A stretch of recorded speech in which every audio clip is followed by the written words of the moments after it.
Prime factorization is one of my favorite things to do in math because it always boggles my mind that every number in the whole universe can be made up by multiplying together prime numbers.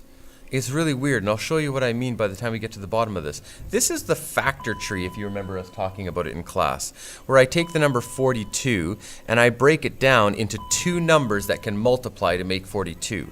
Now, I know from my basic multiplication facts that 42 is 6 times 7. Is either of these numbers prime? Yes, it is. 7 is prime. I'm going to circle it because I can't break that number down any further. 6, though, is composite. What is 6 composed of? It's composed of 2 times 3. Now, are both these numbers prime? Yes, they are. 2 and 3. The prime factorization of 42 is 2 times 3 times 7. But what's so interesting to me is that it doesn't matter what order that you put it in. You can put 7 times 3 times 2, or you can put 3 times 2 times 7. There's a whole bunch of ways that you can multiply these together, and they always equal 42.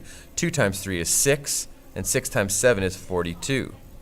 7 times 3 is 21, but 21 times 2 is, yes, you guessed it, 42.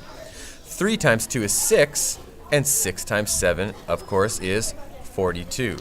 Ah, children, you are arriving. When you watch this video tonight, you'll remember this morning when you came into the classroom and I was doing prime factorization. Very quickly, since class is going to start, 35 is composed of two numbers as well. You know from your basic multiplication facts that 35 is the result of, yes, Jed? 5 and 7. 5 times 7. Now, is either of these prime? Well, 5 is prime, we know that. And we also know that 7 is prime.